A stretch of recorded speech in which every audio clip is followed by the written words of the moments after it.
Okay, ni my brother. This is my third brother. This is my first brother. He's been fighting for me in Kulim Bandar Baru. This is the guy yang menyiasat whether, you know, yeah. Apa tadi? Sorry, ni bukan air mata sedih, sorry. I takkan sedih, I tak pernah sedih depan orang. I just thinking of my father, that's all.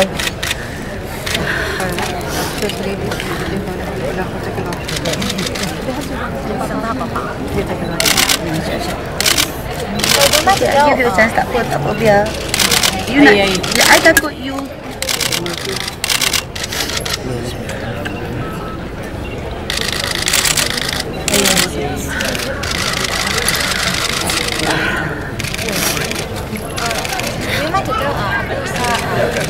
When you talk about your father, you feel so emotional. Of course I feel so emotional. Can you see my father's around here, pictures? Can you see? You can't see, right? He's a Ketua Penerangan UMNO Malaysia, for God's sake. Can you see him anywhere? He's a pejuang, you know. He died with nothing. So this is something yang God gives, you know, to give a slap to so many people, you know. Okay, next time. After Boleh tak you, tak apa, I Jangan lekat, kita ambil gambar. so I tak tahu apa nak cakap. You can ask question. It's okay.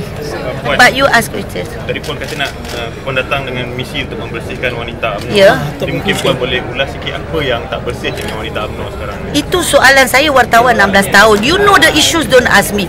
Jangan laga-lagakan saya dengan Datuk Seri Shahrizad. Datuk Seri Shahrizad tidak ada kena-mengena dalam hal ni. Saya datang untuk mengambil tanggungjawab akar umbi. Tidak ada kena-mengena dengan saya. Sebab itu apa yang timpa pada Datuk Shahrizad, jangan kaitkan dengan saya. Bagi saya tidak boleh kata setitik pun apa pada dia. Because dia dah memimpin UMNO, dia dah menjadi ketua wanita UMNO. Macam mana saya pula tidak ingat jasa-jasa dia. Tetapi saya membawa akar umbi yang membawa isu itu. Jadi isu-isu yang dia ada dalam wanita, itu yang saya nak tumpukan.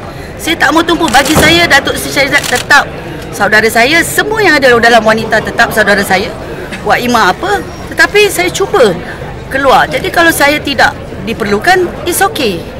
You know, untuk saya menanggung beban ni nampaknya seperti mudah, tetapi sebagai orang yang bawah, dia bukan mudah. Puan, keyakinan Puan dalam pertandingan ni? Saya keyakinan saya tidak boleh kata apa selepas hari Selasa. Kita tengok dulu. Kalau kata saya punya ni okey, insyaAllah I'll see you again. Boleh saya? Sorry, why did you contest today? Why did you? Dah 10 kali, dah 10 times already I've been telling you. I contest because I want to bring up maruah pada UMNO. Terima kasih. Terima kasih ya.